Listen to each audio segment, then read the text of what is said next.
Okay, anyway, it's me again guys, si Mima Alicia nyo at nagbabalik ulit para sa ating panibagong video. So ito na nga po guys, isa din talagang napaka-intrigang part yung pagsalita ni ex-PDEA General Dionisio Santiago dito nga po sa Senate hearing ng Dangerous Drug Board ni Senator Bato de la Rosa. Talagang pak!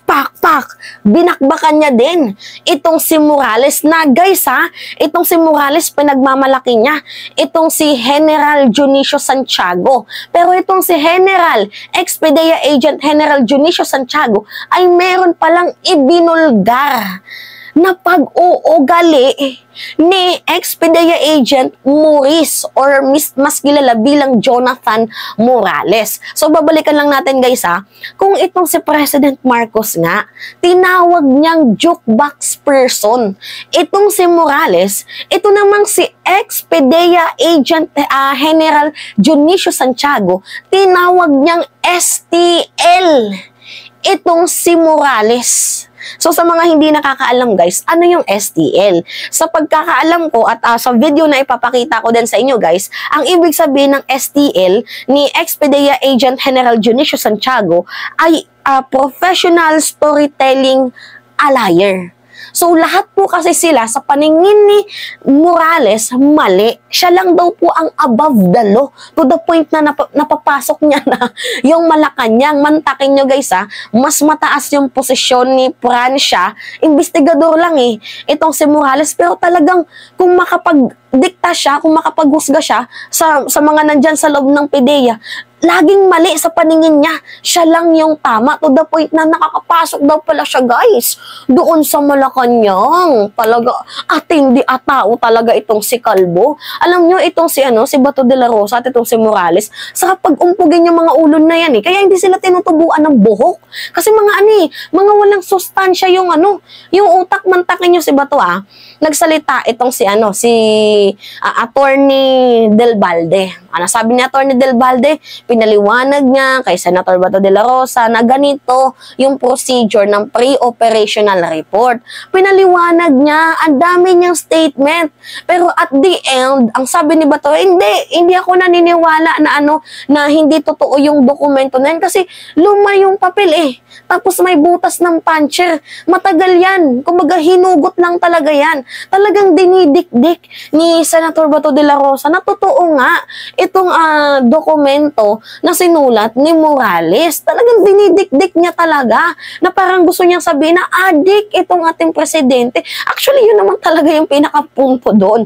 Pagmukaing adik itong ating presidente, lalo pa wala nga kumukuha ng mainstream media sa kanilang mga binabalita to the point na ginamit na nga ni Senator Bato de la Rosa itong kanyang kapangyarihan bilang senador at itong kanyang komiteng hinahawakan para nga po pagmukaing masama, i-demolish ba, i-character assassinate itong ating presidente. So una dito guys si Del Balde nagsalita na yung attorney. Tapos pangalawa si Dionisio Santiago, pinaliwanag niya na itong si Morales meron talagang ugali yan STL nga. Tapos itong si Senator Chis Escudero, ano yung sabi ni Senator Chis Escudero? Tinatawanan na lang siya every time na binabanggit niya guys yung butas ng puncher. Tawang-tawa si Senator Chis. At syempre, nagtataka din siya na bakit niya pinapaniwalaan yung mga dokumentong iyon. Kasi unang-una, yung resource person niya is wala namang personal knowledge. Diba? Tapos, pang-apat, itong si tawag dito si Jinggoy. Si Jinggoy cutie. So ito na nga guys. Mas malala yung bakbakan nila ni Jinggoy kasi talagang niya dinirect to the point niya. Alam mo Mr. Chair, kapag maniniwala ka sa mga kasinungalingan, imahinasyon, mga pasikot-sikot ni Morales, tinatanggalan mo na or winawalang bisa mo na yung kapangyarihan yung ng Senate, yung credibility ng Senate, parang winawalang hiya ka na Ang ginagawa mo, parang dinidemonize mo yung Senate. Talagang pinarangka siya ni Senator Jinggoy Estrada. Ano yung sabi niya? Hindi. Kahit napakasamang tao, meron pa din niyang natitirang katotohanan. Yan yung sabi ni Senator Bato de la Rosa. Alam nyo, napaghalataan na nga itong si Bato. Diba? Tapos ngayon, itong si Senate President Juan Miguel Zubiri, ayaw na magkandak ng pang-apat na hearing. Tapos itong si Bato, pinush through niya pa. Pinush niya pa ng pinush. Bakit niya pinush? Kasi nga talagang gusto niyang pagmukaing adik, idik-dik itong ating presidente. Talagang natatakot na sila, no?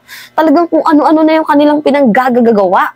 Anyway, ito yung video na Expedia Agent General Junicio Santiago na kung saan sinasabi niya nga na itong si Morales ay STL. Hoping sana na, magkaroon na ng clarification itong si Bato na nakakasuma. Sumo, 'di ba? Kung saan nakakasumo, nakakasawa na ulit-ulit na lang itong si Bato. 'Di ba? Hindi natin maintindihan kung ano yung takbo ng utak na tong kalbong to.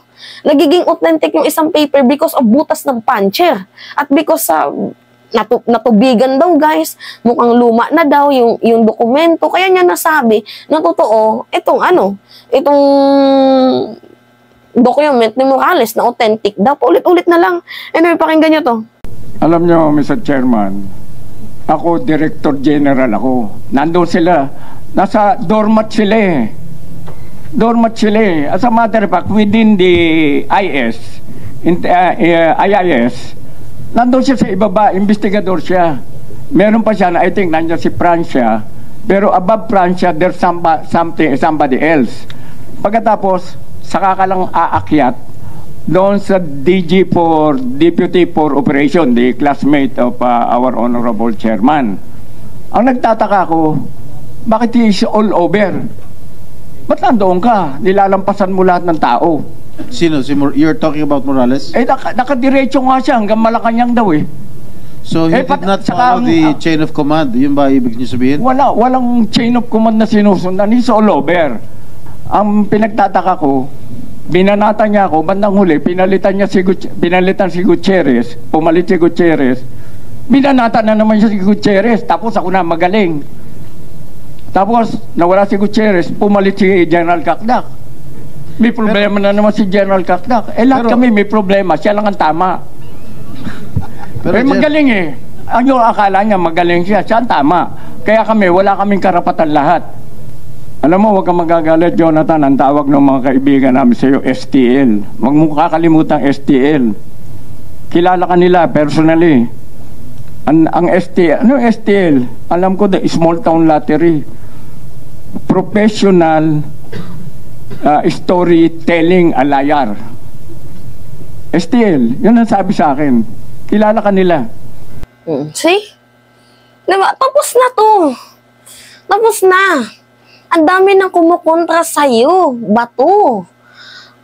Naku. Guys, alam nyo, yung mga senador na nandyan, alam ko si Jinggoy pikon na yan eh. Halata naman na itong si Jinggoy pikon na kay Bato de la Rosa. Pero, nandun pa din yung respeto niya.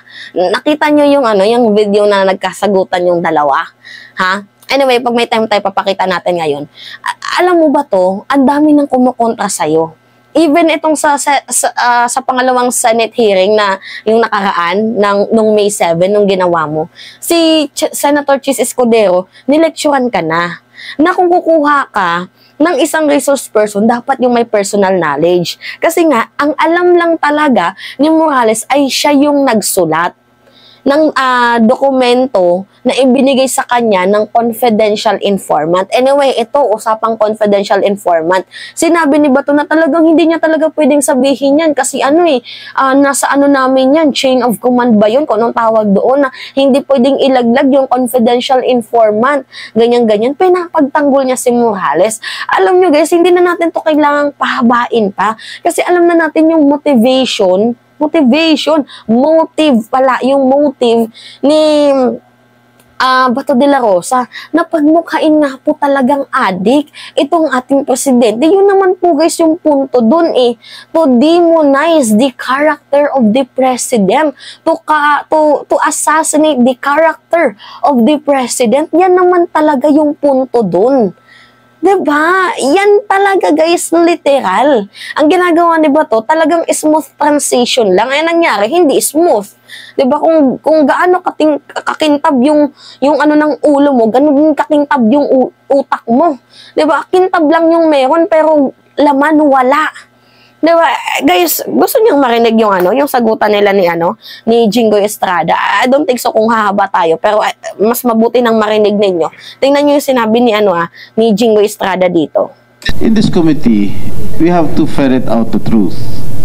And it must and it should be based on evidence. Recording in progress. But unfortunately, itong our resource person present here today, that I am testing his credibility, does not have any evidence to present.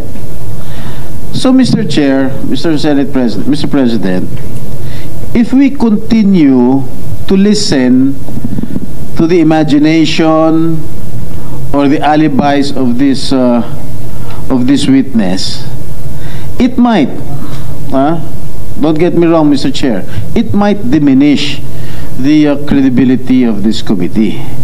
So, that is my piece, Mr. President and Mr. Chair. If we continue to listen to all his alibis and all his lies, imagination, baka mawala yung kredibilidad ng hearing na ito.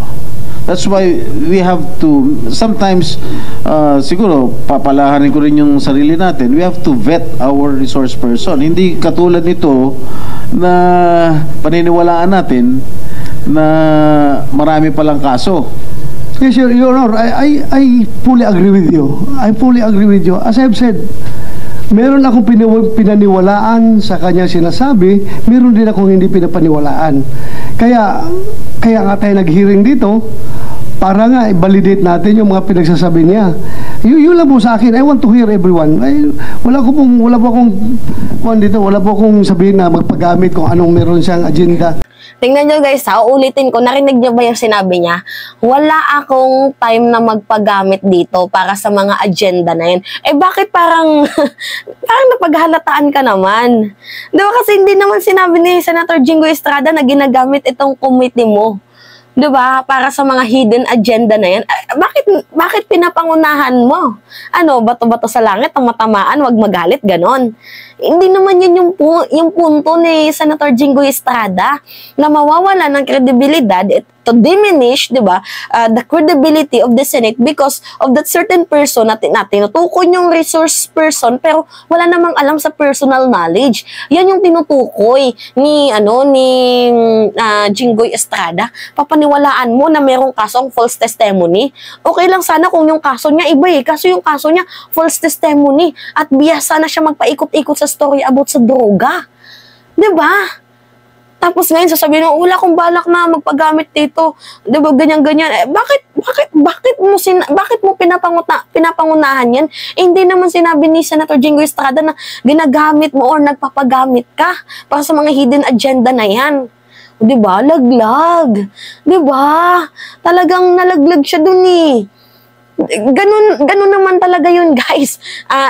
Kung marunong lang kayong mag-analyze, alam ko marunong kayong mag-analyze, nakikita nyo na ito talaga yung punto ni Senator Bato de la Rosa, yung mailabas nila ang kanilang agenda na itong si President Marcos is addict nga.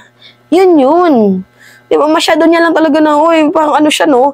Yung, hindi ako, hindi ako gumagawa niyan. Yung parang ganun. Wala po. At rest assured na hindi madidiminish yung ating yung ating reputasyon just because of entertaining Agent Jonathan Morales. For all we know, Mr. President, Your Honor, kahit na he is still facing cases, kahit na kumbiktado na yan, kahit na sabihin mo, siya ang pinakamasamang tao sa buong mundo, sa balat ng mundo, still, I believe na he has still his own piece of truth.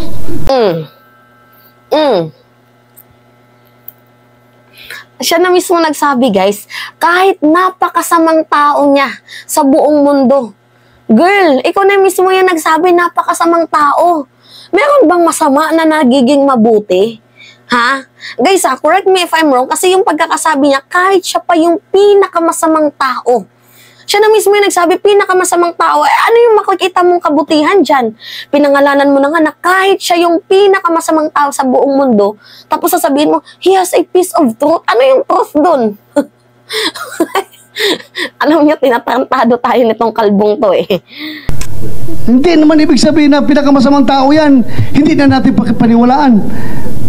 How unfair can we be to the people kung hindi natin siya paniwalaan? Oh, nanggaling na mismo sa kanyang bunganga na parang ang unfair naman natin kapag pinapaniwalaan natin, kapag hindi natin siya pinaniwalaan, parang ganun. Ganito lang guys yung senaryo niya na, total sinabi mo kay Jonathan Morales na parang ang unfair naman kung hindi natin siya paniwalaan, pero parang ang unfair din naman sa mga co-colleagues mo at sa mga attorney dyan, sa abogado dyan ng mga nagsasalita about sa pag-uugali ni Morales. Ang unfair naman na si Morales lang yung pinapaniwalaan mo. Diba? Na-back to you ka dun eh.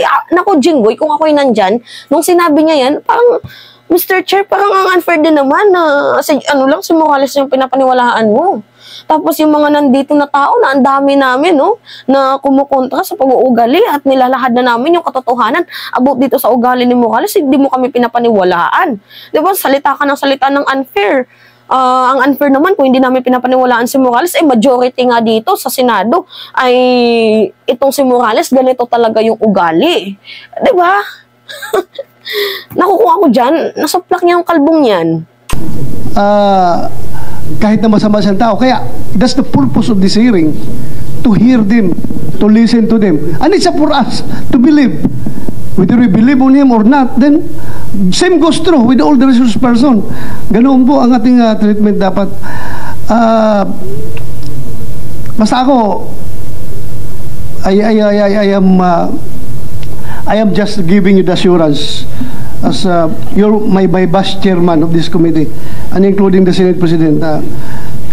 Please magtiwala lang kayo sa akin and I will do my best na hindi tayo mapapahiya dito sa yung institusyon natin, hindi mapapahiya dahil sa ginagawa kong hearing. So, sana Mr. Chair, I believe in you. Thank you. I trust you.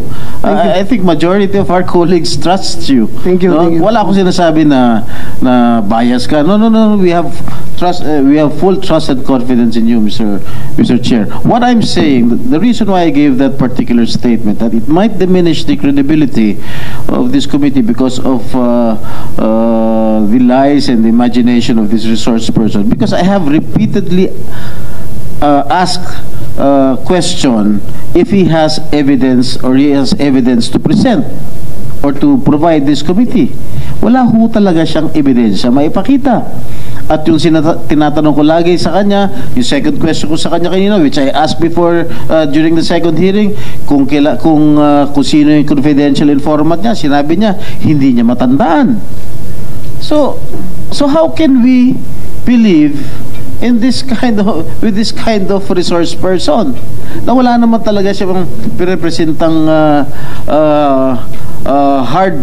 hard proof evidence dito sa committee nito. We are here to ferret out the truth, to know the truth and nothing but the truth. Yun lang naman, and in aid of legislation. Yun lang naman talagang gugustuhin natin. Pero if you have this kind of resource person who are spreading lies and intrigues, that is not acceptable, Mr. President, Mr. Chair. Thank you, Senator Jinggoy. I would yield the floor to Senator Bongo. Diba?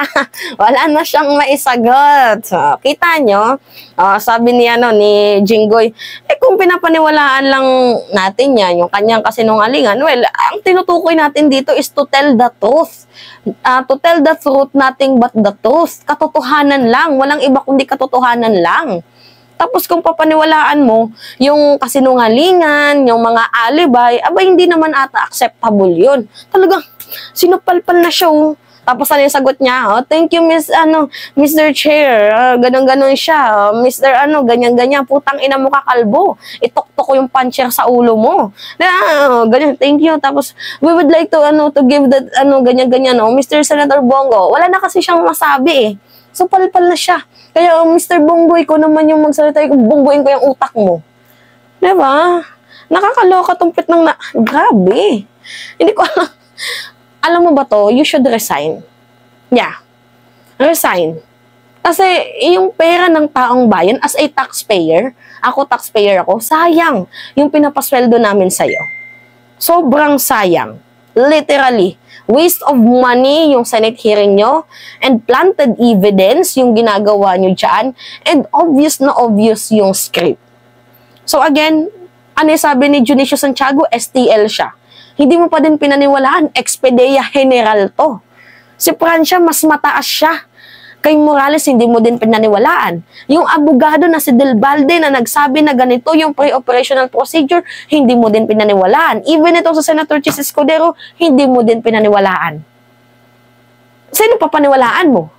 Si Morales lang. So unfair. So unfair, guys. So unfair.